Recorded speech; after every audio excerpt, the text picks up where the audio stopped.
Hey guys and ladies, Ramsey here. Welcome to another video. Today we've got this is not a top 10, and I was going to do it on Acquatic notes, and I'll tell you why in just a second, but I decided I would do it more on a season specific take, and we're going to talk about some fragrances that wear well in warm weather in the summer. Okay, I've never really done a seasonal video before, mostly because as I've grown in my fragrance journey and with my collection, I just started wearing whatever I wanted. If I want to wear the moon, or if I want to wear a heavy oud fragrance in summer, I do it now. I don't specifically stick to seasons. I used to be very season specific. I used to make sure I wore summer fragrances in summer, winter fragrances in winter, but I started to get this craving periodically to wear something, and I said, why am I holding myself back? I just wear whatever I want, you know? I wear perfume for me anyways. I don't wear it for other people.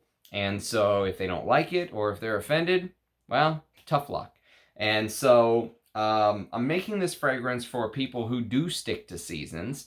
But keep in mind, wear whatever you want. Wear whatever you love. You know, Lanier Smith has the best line as far as I'm concerned. It's wear what you love, not what they tell you to love. I love his little closing that he came up with. It's fantastic. I love his channel too, by the way. But the fragrance that really kicked this video off, I wore this for the 4th of July, I believe. And I'll tell you what, it fit perfectly. It's this little beauty called Ocean Rain by the late, great Edmund Rudnitska, who many consider to be the greatest perfumer of all time. And it's funny because even though we call him the greatest perfumer of all time, he's only done like 15 or 16 scents. In my portfolio, I only own Rochas Femme, Eau de Hermes, I own Eau Sauvage, I own this little beauty, and then Diorissimo, and, you know, stuff like that. So I don't have everything that he's done. But his style, you know, if you are familiar with Edmund Rudnitska's style, oh, of course, he did Diorella, Miss Dior, and so I don't own the original Dior. I don't own any Dior, and I don't own the original Mustache EDT from Rochas, unfortunately. That's one that's on the list. And so he didn't do a whole bunch of perfumes. I mean, Alberto Morillas probably did more perfumes in the last month than he did in his entire career. It was a different world back then, but his fragrances outside of Eau Sauvage, which is my least favorite, and it's probably because the modern formulation, the dirtiness, there's probably some cumin or something that was toned down. I love the fact that his fragrances almost like shock you into waking up. You know, when you smell Eau de Hermes for the first time, you're like, whoa, what is this? I mean, it's animalic, it's dirty, it's cuminy, it's leathery, it's spicy, and that's how many of his fragrances are. And, you know, he started using Cologne, I think, before anybody else. Rumor is he wanted to make a Cologne fragrance in the 1960s. That's how ahead of the curve Edmund Rudnitska was. And so, obviously, the world wasn't ready for that. And so, he was in his 80s when he made Ocean Rain. And it is obviously an aquatic fragrance, but it's an aquatic fragrance done his way, because we already had Cool Water and stuff like that by 1988, and New West by Aramis in 1988. And so this fragrance is interesting because the way that I described it when I first wore it, and I only gave it one full wear on July the 4th. It's July 7th, so it was a couple days ago. It's still fresh in my mind. But the way that I described it was, imagine you see, you know, the ocean come up on the cliffs, and it leaves this kind of dirty foam. You know, the ocean's not clean. It's dirty, right? The ocean's not a pristine beach. There's a lot of stuff that happens in the ocean. Animals die. They decompose. You know, stuff gets dumped in the ocean. And so it's not necessarily this clean place. And this uses that Edmund Rudnitska dirtiness to contrast with the to contrast with what was popular at the time, which was using Cologne and Acquatic fragrances, using that, you know, Melanie, aldehyde, which will come up here in a little bit when we talk about Pierre Bourdon, his disciple. Edmund Rudnitska was his teacher. And so this fragrance shocks you in the fact that it's a little bit off-putting. When you smell it, you almost smell like you're, you know, I said it smells very antiseptic to me because I got this, I don't know why I'm smelling my scent of the day, because this is not it, but I got this, you know, almost like you pour hydrogen peroxide on a cut and it kind of starts to bubble up and you get that bubbly sensation. There is a little bit of that. There's a little bit of you being in the depths of the ocean alone, almost like someone just picked you up, took you, dropped you in the depths of the ocean, not floating on the top, but underneath the water, and just left you there, and there are no animals around. You're all alone in the giant ocean. You know, it gives you that vibe, that sense of aloneness, that sense of vastness. Someone in the comments, one of my subscribers mentioned that it reminds her of, you know, like an old lighthouse. And I could totally see that. There is a little bit of this, there's a little bit of this unsettling vibe. You know, it's almost like it puts you off at first, but I love that about it. And I love the fact that even though it's got aquatic notes and it's got Cologne, there's so much more to Ocean Rain. I get much more of the greenness. You know, there's Artemisia and basil and green notes and lavender, but there's also oak moss and leather and frankincense. So there's a lot more going on than just the marine notes, and I absolutely love that about this. So we're going to talk about some summer fragrances inspired by Ocean Rain. One day I will do a full review on this, but I have to wear it more. This is a complex scent. And it has some of Edmund Rudnitska's previous fragrances in there. You can get a little bit of Diorissimo, a little bit of that Lily of the Valley, and so there's a lot going on. But this inspired this video. So Ocean Rain, which is a little bit of a unicorn right now, but I do still see bottles floating around at a good price from time to time on eBay. If you see one and you're into the art of perfumery, you know, if you want to spray and smell and love it instantly, don't buy this. It's not for you. But if you want to spray and you're willing to take the days, the weeks, the months, the years to get to know it, this is one that, as a summer scent, is amazing. I can't wait to wear it even more. And I don't get very excited about summer scents very often. Most of my, you know, loves are the amouages, the, you know, heavy chiffres and stuff like that. So anyways, let's do scent of the day, because I was smelling it here. And it is a beautiful scent of the day, by the way. And I would probably wear this most likely in spring and summer. So this is Geoffrey Beane's Bowling Green. Now this is the cologne spray, which is discontinued, unfortunately. You can still buy the Eau de Toilette, which I hear is quite nice. I don't have any of the Eau de Toilette to do a sample with, but I have smelled it once before, and, you know, from what I remember, anything you can get. The cologne spray is the older one from the 80s, so it's probably going to have more oak moss. The Eau de Toilette, if you can get it, get it. I think it's still a good fragrance.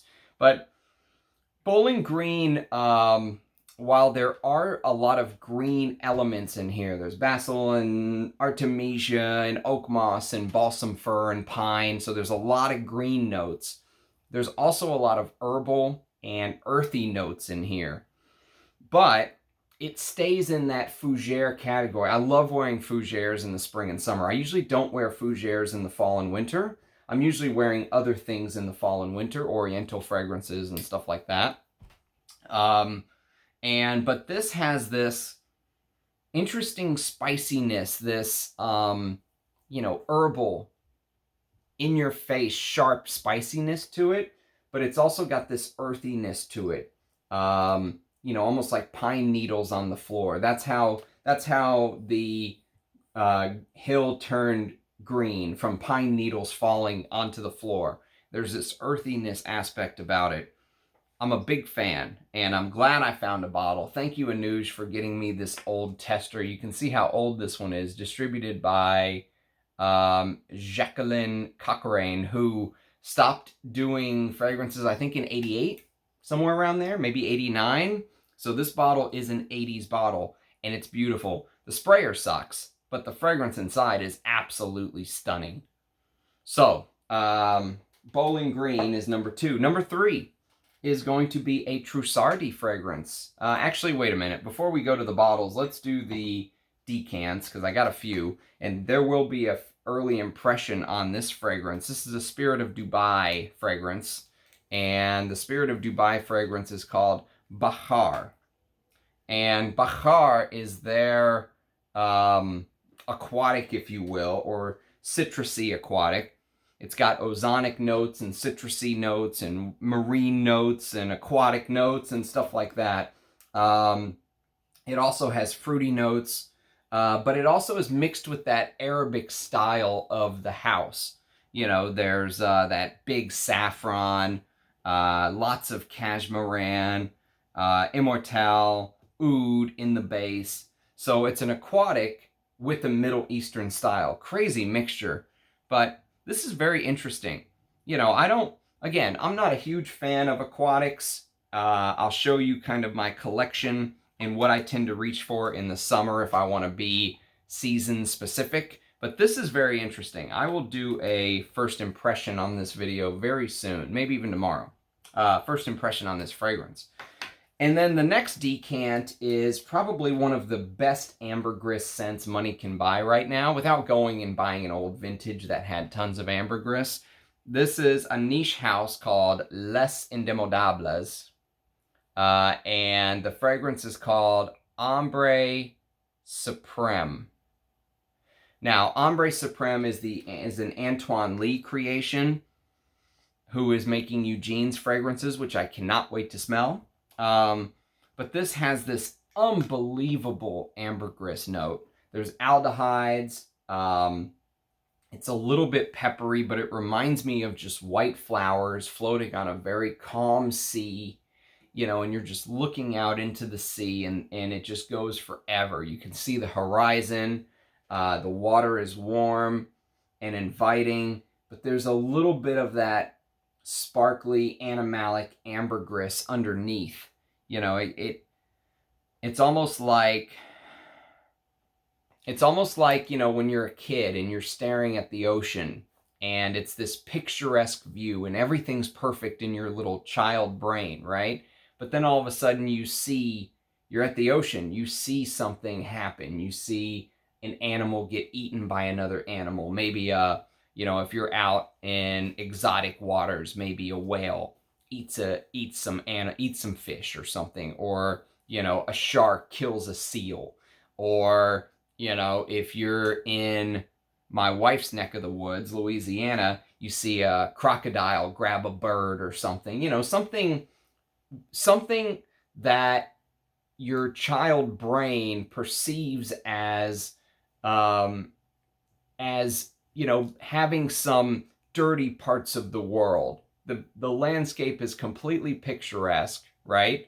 But you're a child, you're staring out into the water, and something happens, you know, and you notice it, and you realize that you're part of something bigger than just this picturesque little world your brain created for yourself. That's what Ombre Sultan does for me.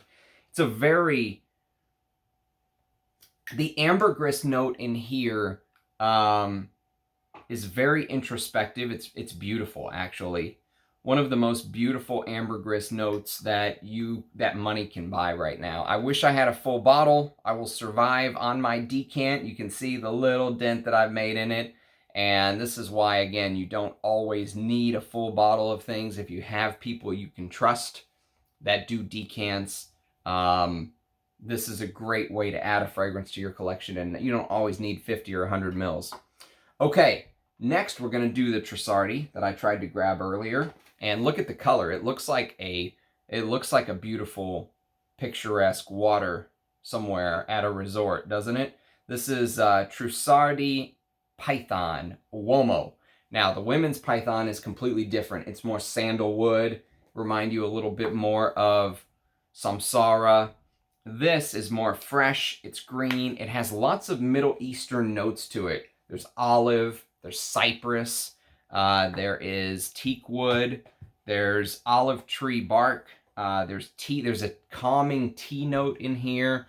You know, if you've ever seen a bottle of Gucci Pour Homme 2, that blue juice, this is a very similar color juice, and it gives a very similar impression, but imagine there's lots of Middle Eastern notes in here, lots of Mediterranean notes in here, with the olive, cypress, bourbon, vetiver.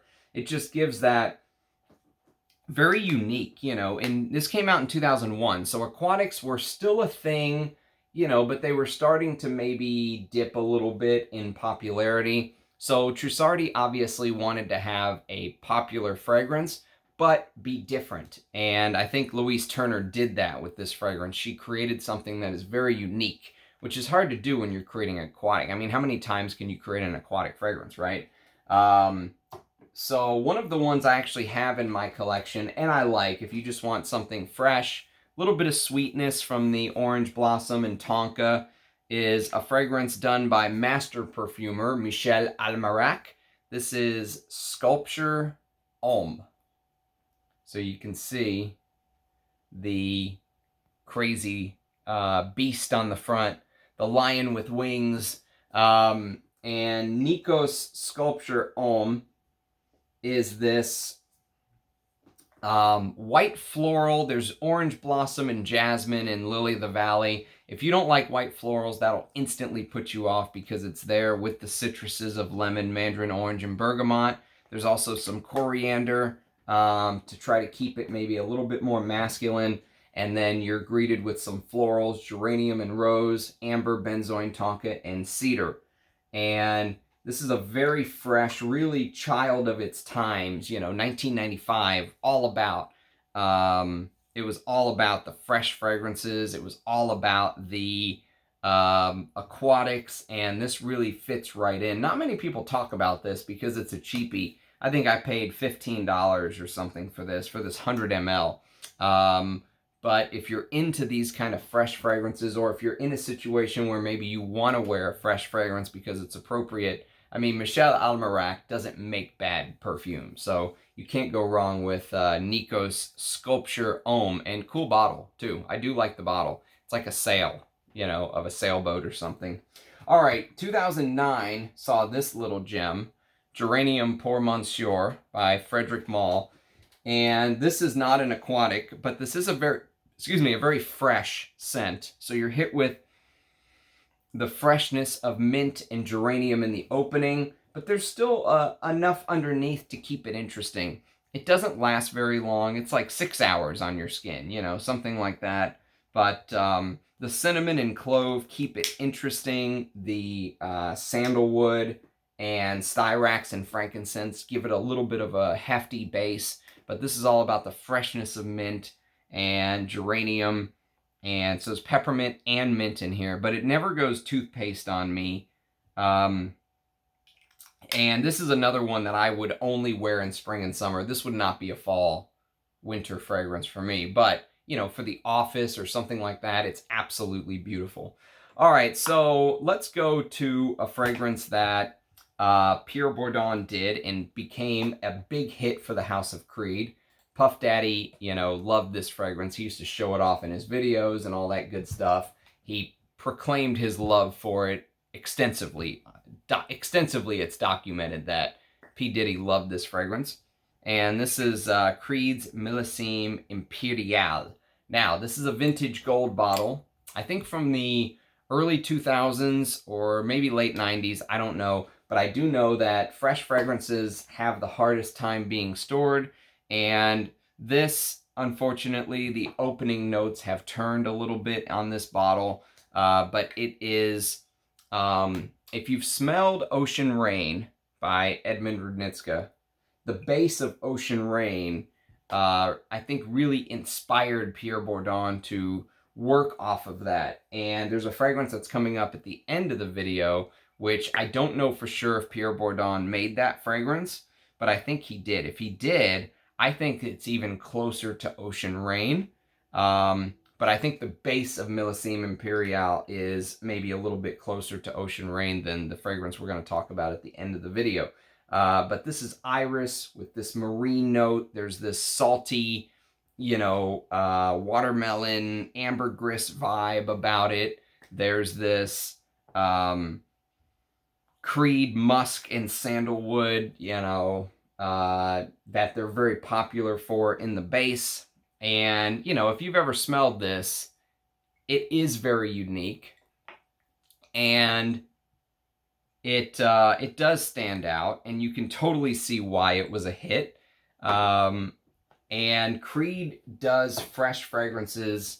I mean, that's kind of what they specialize in, is fresh fragrances. That's why usually when people get started in their journey, it's Creed that they tend to gravitate towards first on the niche side, because they're easier to digest. You know, it's much easier to go to something like Creed than it would be something like Bortnikov, for example, where everything's dark and heavy and animalic and, you know, challenging.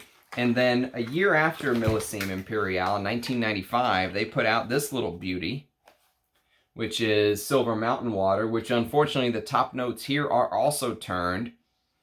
But you can, you know, if you're willing to wait after you spray some of these Creeds where the top notes have turned, if you can wait an hour and kind of put up with that paint thinner smell, you do get the fragrance after the top notes start to go away. You can appreciate, you know, the mid and the base.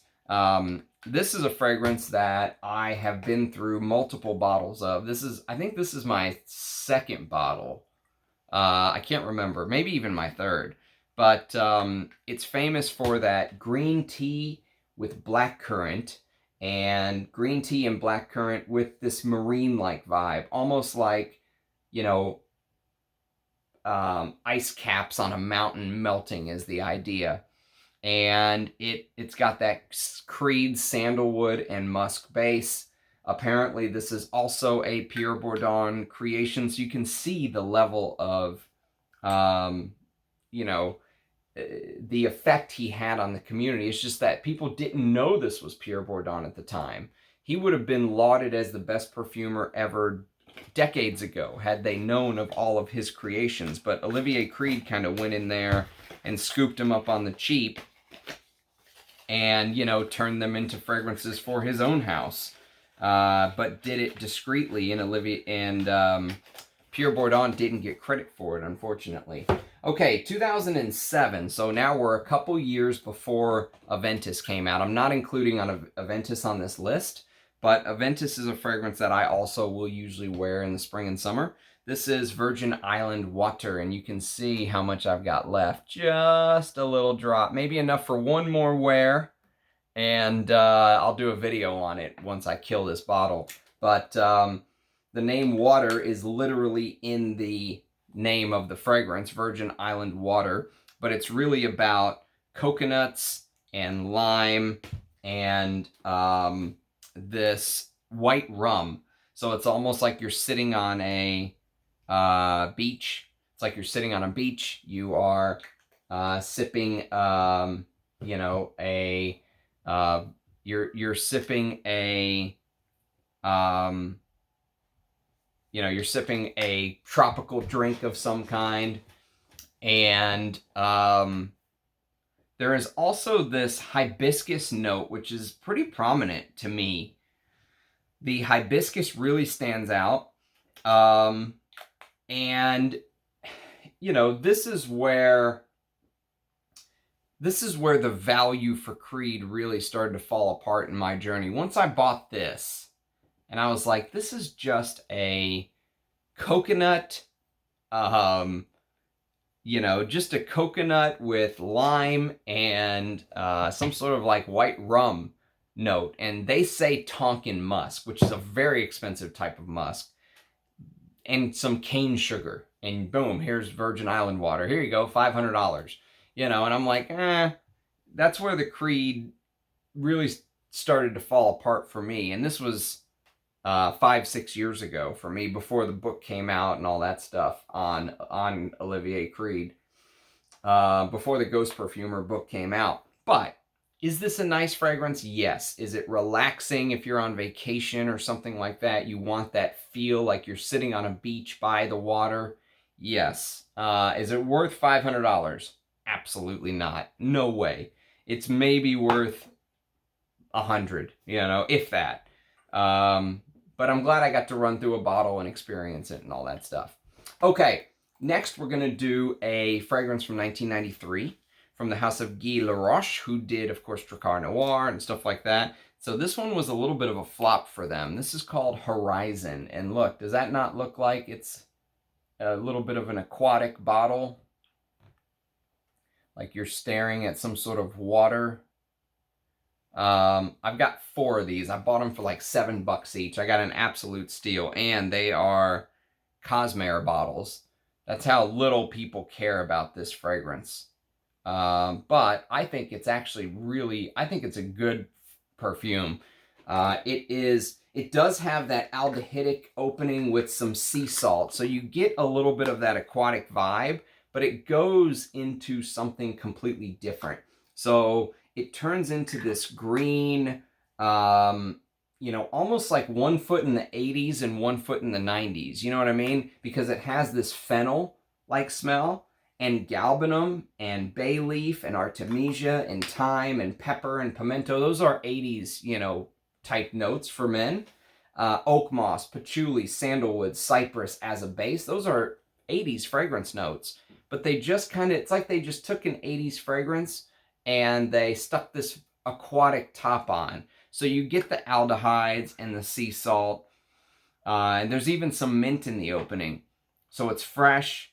It seems like it's a 90s fragrance at first, but it dries down almost like to an 80s fragrance. Very interesting fragrance. And no one talks about this one, but if you're someone that wants to explore the aquatics, but you don't want a pure out-and-out aquatic, like some of these that we talked about, this is one to take a look at. Or Ocean Rain is another one I would say take a look at. And there's more coming up very soon that are 1 foot in the 90s, but really 1 foot in the 70s and 80s. Okay, one that's all 90s. There's no getting around this one. And this is probably one of my favorite just pure aquatic fragrances. This is called Polo Sport.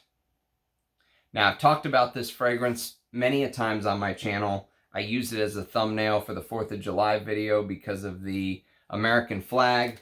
Ralph Lipschitz founded Polo. Ralph founded the house of Ralph Lauren.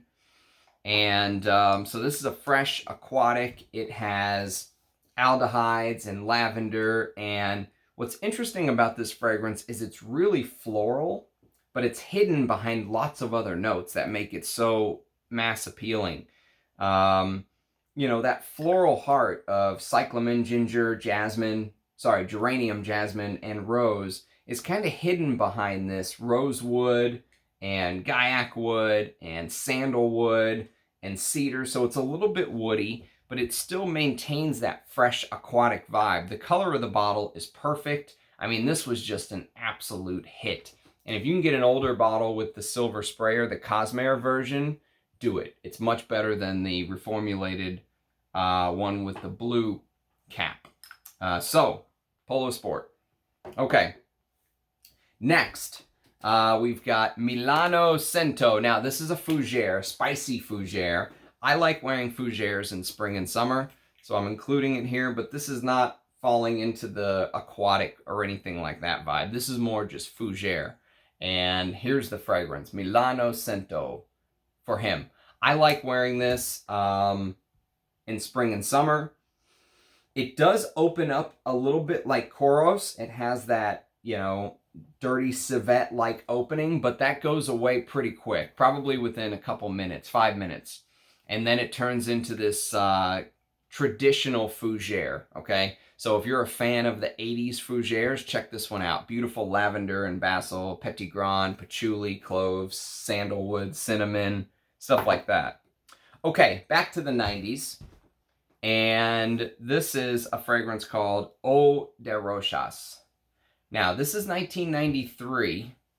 I think this is one of the best bang for your bucks as far as citrus fragrances or fresh fragrances from the 90s that came out. This came out in 93, and it's got lots of florals. The florals in here are just stunning, literally stunning. There's so many too. There's freesia, carnation, jasmine, coriander, lily of the valley, rose, violet. And then you have this beautiful citrus opening. So when you first spray, citrus opening, but the florals really start to take over. But one of the main notes is neroli.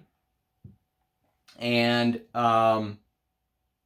lots of oak moss in the base and vetiver. And it's a little bit woody from the cedar in the base. But what ended up happening is, a year later, Creed released this. They released this fragrance called Neroli Savage. And Neroli Savage is, in my opinion, a clone of Eau de Rochas, the vintage one. If you ever get a chance to smell the bottle I showed, like this, with this cap, you'll smell the similarities by far. And Neroli Savage, as you can see, I have none left. I completely killed this bottle.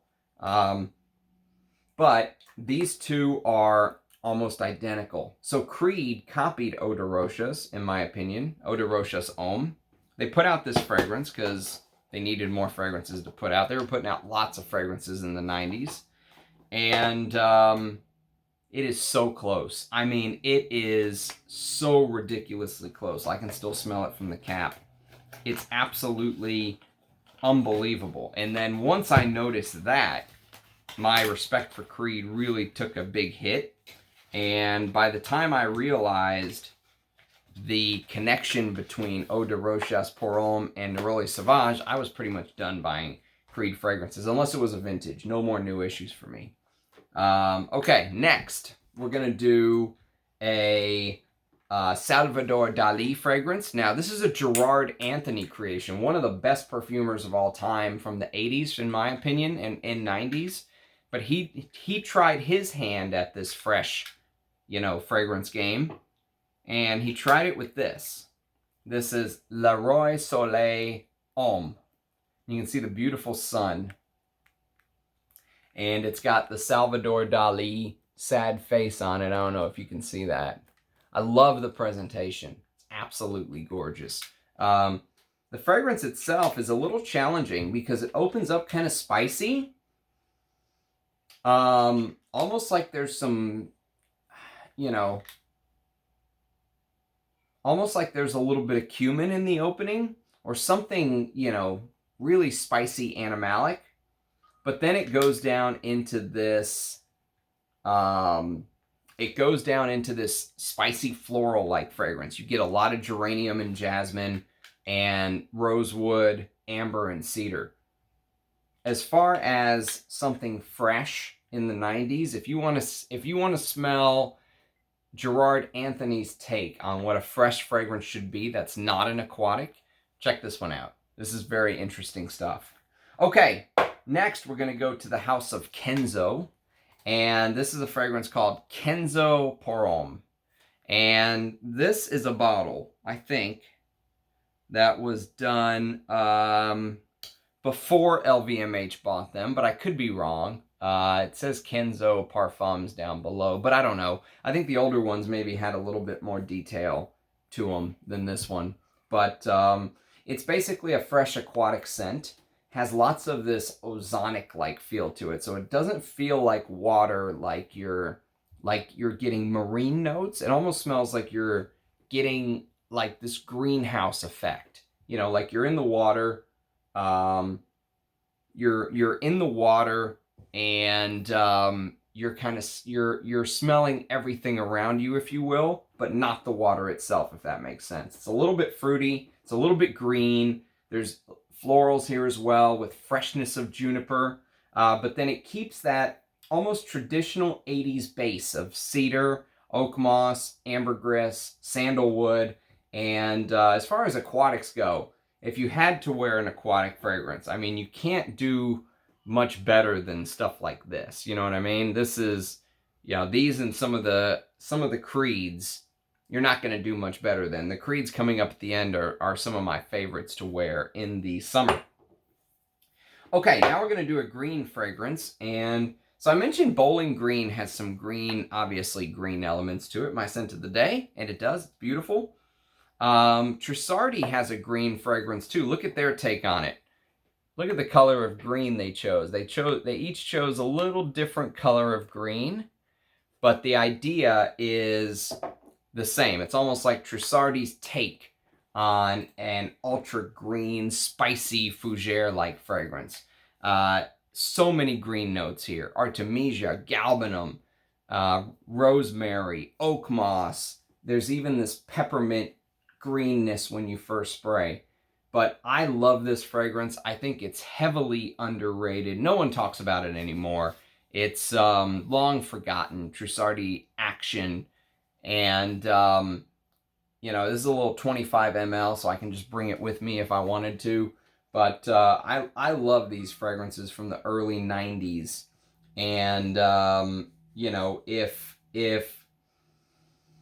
you like the green fougères, if you like something like Bowling Green, I would definitely urge you to try Trussardi Action. Something to put on the wish list or the to sniff list.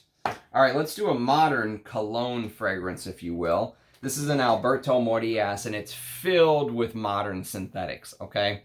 So if you like fragrances like Sauvage that has lots of ambroxan or blue fragrances, this might be one to check out. This is Gucci Guilty Cologne. Okay? Now, Gucci Guilty Cologne is this fresh, little bit of, you could say even a little bit woody, but the woodiness feels like you're smelling a ton of ambroxan or maybe heliotropin, or, you know, I don't know what they use for, I don't know what they would use to create this sort of synthetic cedar wood accord, but it smells like you're smelling a ton of synthetic woods, okay? And it's nice. It's very modern. It's very fresh. You're probably not going to offend anyone, but you have to like that modern blue type vibe because you get a lot of that here, and you get a ton of white musks. Lots of white musks. But if you want a modern, fresh fragrance for summer, check that one out. Now, if you want a vintage, fresh fragrance for summer, like the stuff I love, check this one out. This is Dolce & Gabbana Pour Homme. Now, Dolce & Gabbana Pour Homme from 1994, my God, with the little terrible sticker on the front. One of the best fresh fragrances for summer with one foot in the past, okay? So it's from the 90s, but it's not an aquatic. It is spicy, woody. It's got the most amazing tobacco note in the base, but it stays fresh. That's what's amazing with it. It keeps the Italian, freshness about it that, you know, the Italians love their fresh fragrances, and they do it in this way, in this fragrance, like you wouldn't imagine. It is masculine, and the ingredients smell completely high quality. They smell like you're smelling the highest quality ingredients. There's even this touch of iris in here, which is, it just adds this, it adds this posh factor to it, you know, like you're smelling someone wearing something amazing. When I wear this, I always feel like I'm wearing something amazing, and that's hard to do with a designer fragrance. And they really knocked this one out of the park. Now, they've reformulated it, and they butchered it, and so the one you want is the one that says Euro Italia on the box or the bottle. You want the Made in Italy Euro Italia, but Dolce & Gabbana Pour Homme is fantastic in the spring and summer. All right, let's go to Guerlain, because there's a couple fresh Guerlains I really love wearing in the spring and summer. One is Guerlain Homme.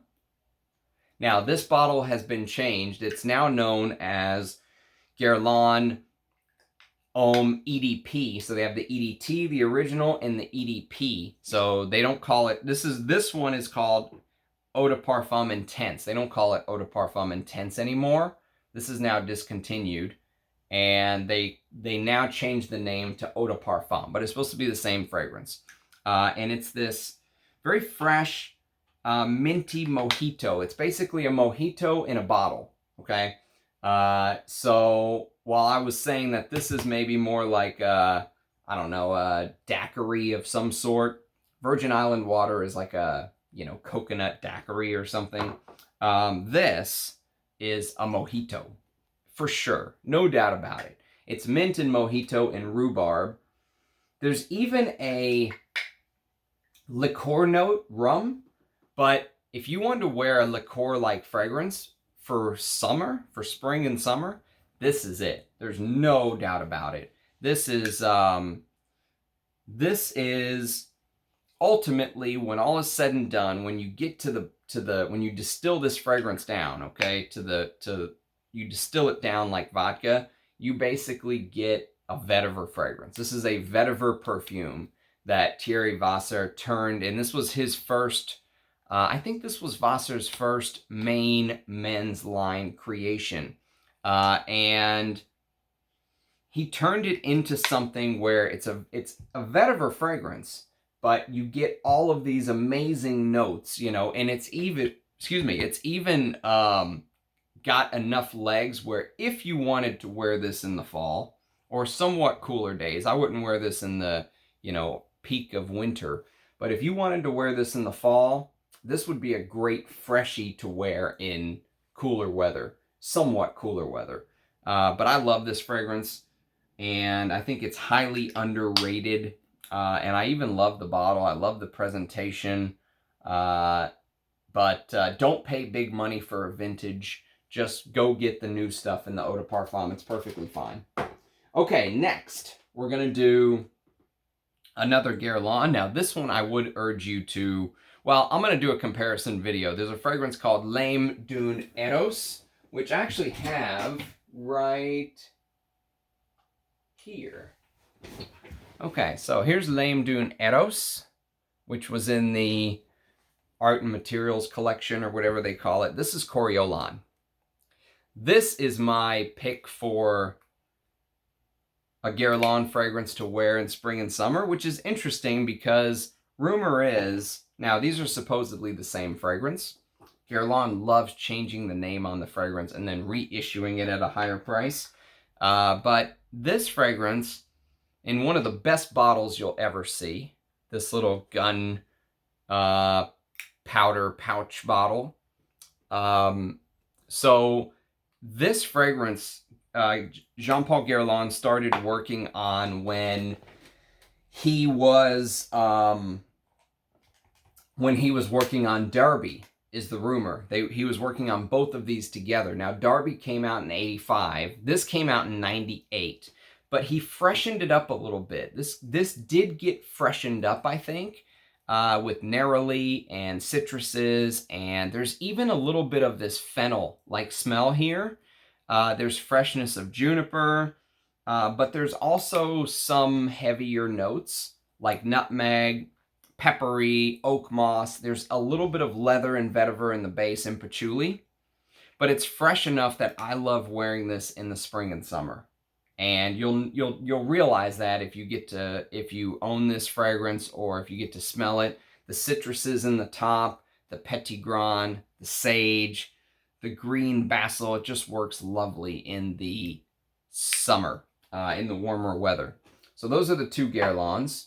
And then there is a Hugo Boss fragrance called Boss Sport.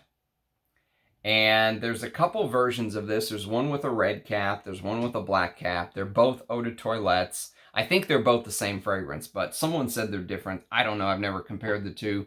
But it's this fresh, spicy sport fragrance. You know, I told you Antea Sport is probably my favorite sport fragrance of all time. I'm so glad I have 3 bottles of that. But this one is this...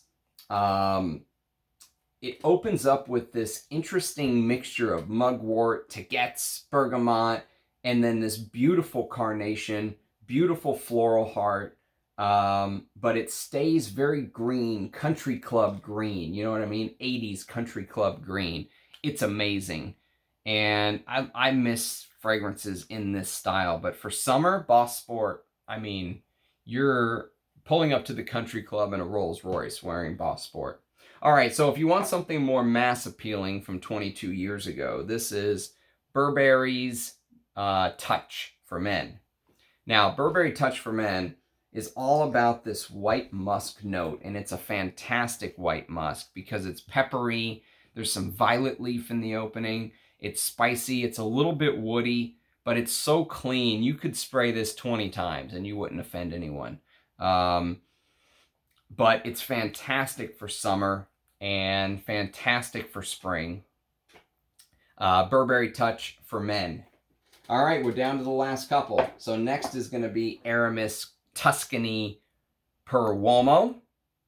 Now, this is a vintage bottle, but if you like fragrances like Dolce & Gabbana Pour Homme, for example, this is in the same category, but it's literally from the 80s.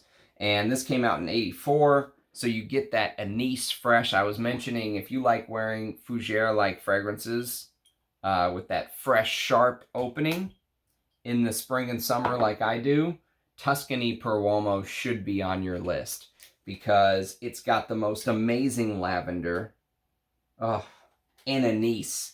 The anise in this is out of this world. There is some leather and oak moss and tonka, patchouli, cinnamon underneath, so it's heavy, but it still works beautifully for summer. I wouldn't wear this in the winter. Tuscany gives me this bright, sunny feel. You know, you're supposed to be in England, in Tuscany, or in England. I'm thinking of Rich Mitch. In Italy, in Tuscany.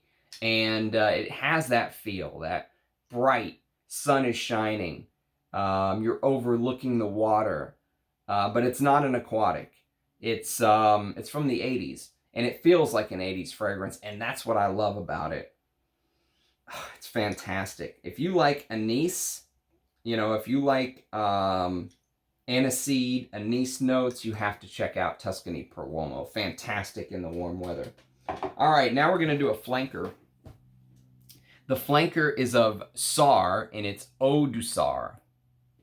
Now, Eau de Sar is Van Cleef & Arpels' flanker of the famous Sar, which came out in the late 80s. This came out in the late 90s, 98 to be exact. And it uses some of those Cologne aldehydes, those aldehydes that smell like melon. Watermelon, I don't know what they're called. But you get some of that. You also get some pineapple. Pierre Bourdon would be proud. This is a Benoit La Pausa creation. And you get grapefruit. But underneath it all, you know, it's fresh. You can see the color of the juice. You know, it gives you this very clear, fresh take on Sar. But there's a little bit of that caraway, vetiver, patchouli, oak moss. Oak moss, okay? Sar has tons of oak moss, and this also has oak moss underneath, not as much as the original.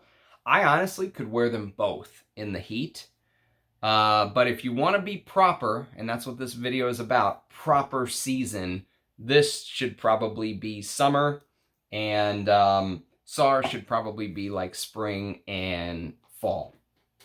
All right, last three. Creed's Royal Water. This is my second bottle of this, just to show you how much I love this fragrance. And Creed's Royal Water is a fragrance for me that's all about juniper. Now, juniper isn't even listed. Oh, yes, it is listed. I was going to say, it's not even listed as a note. It is.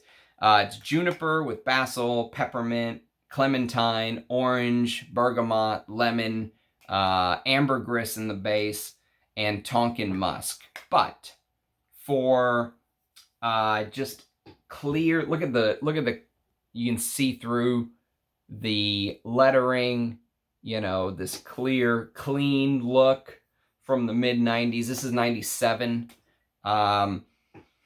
It just works fantastic in the warm weather. This is a fantastic overlook. No one talks about this. It is a little bit peppery. That pepperiness really comes through. Also, my previous bottle, you it felt like there was a little bit more green notes to it. This one, the green notes feel a little bit toned down. Creed does have some quality control issues. This is actually even the same year, I think, as my previous bottle. I think they were both 2015s. And I think this is a 2015 as well. But if you can get the 4-ounce bottle or the 75 ml bottle, I would go for that over the current 50 or 100 ml. That's just standard operating procedure for Creed. Okay, so last two I wanted to talk about, and I think there's some connection between these two fragrances. Not everyone agrees with me. This is just my opinion, okay? Like the Big Lebowski, it's just my opinion, man. And I showed you Ocean Rain earlier. This is Aralfa. Now, this came out 1 year after Ocean Rain. Ocean Rain came out in 1990. Aralfa came out, 2 years after. Aralfa came out in 92. But rumor is this is a Pierre Bourdon creation as well.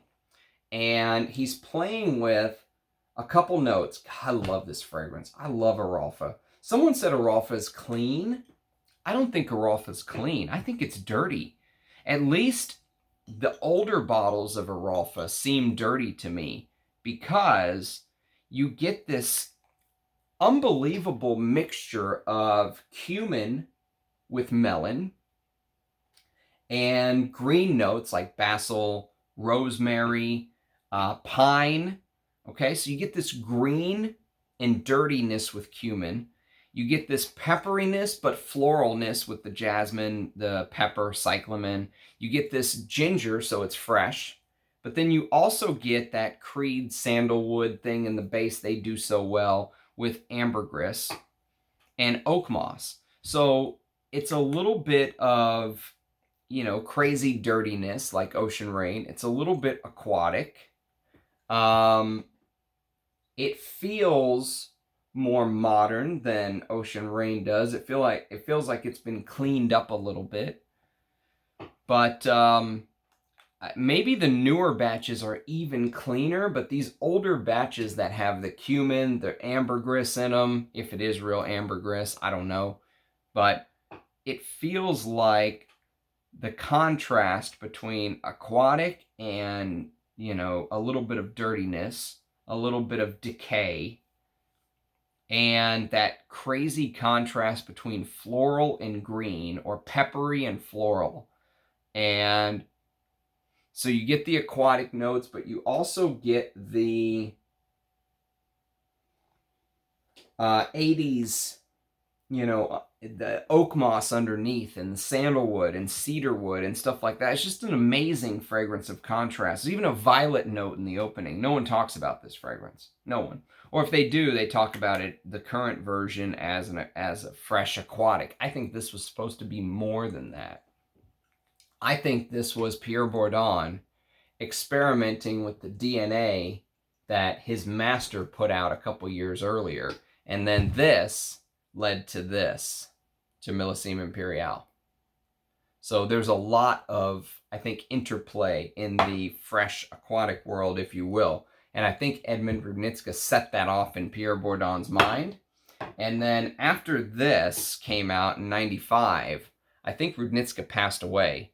And then it seems like Pierre Bourdon really, this was like the last of the Rudnitska style fragrances. And then he went his own way. He really forged his own path.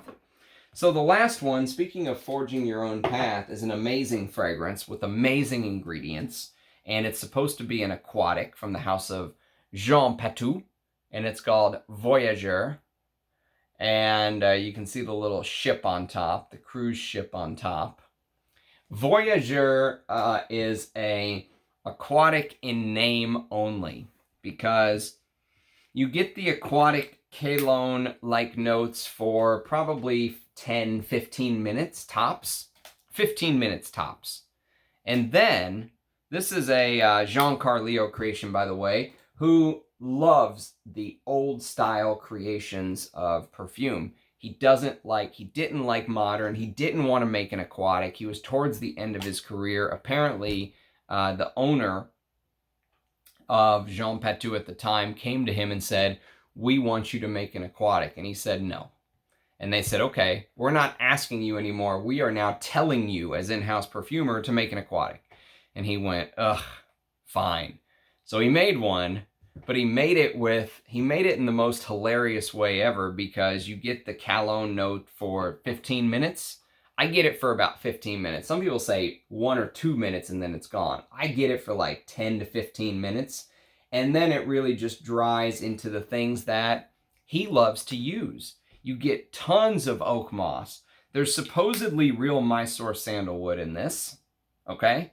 Which it's also in Patu Pour Homme, which that bottle goes for over $1,000 a bottle. The fragrance that came out the exact same year as this from the House of Jean Patou, Patu Pour Homme Privé, is selling for $1,000. I got this for $40 on eBay. 50 ml. I just bought it. You know, you can see the bottom. Copyright 1994. No one wants this fragrance. That's how hated this fragrance is. It's kind of hilarious to me because I wore this. I'm going to talk about this fragrance more. But I wore this to bed, and I loved it. I thought it was amazing. You know, would I skip the first 10 or 15 minutes in a perfect world? Sure, I'd just wear Patu Pour Homme or something. But if you like Patu Pour Homme, and you want those old school high-end ingredients, check this out. You can still get this for an unbelievable price. You know, as far as an aquatic goes, something to wear in the summer, this would be perfect for someone like me, because it's season specific, but it has the stuff I love. It has the Mysore sandalwood, the oak moss, the cedar wood, the lavender, the sage, that vintage French perfume style that Jean Carlio loves so much. I mean, he's at the Osmotek, for God's sake. So we kept it under an hour. That's my summer list, or aquatic / fresh list, or fragrances I like to wear in summer. So let me know what some of your favorites are. Let me know if you have experience with some of these on the list. Let me know your thoughts, and cheers. A comment and a subscription and a like always helps the channel. I appreciate it.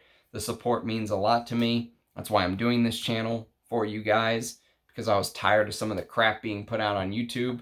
So I hope you like this kind of content, and hope to see your faces in the comments. And cheers, and I'll see you again tomorrow with another video, hopefully. Bye, guys.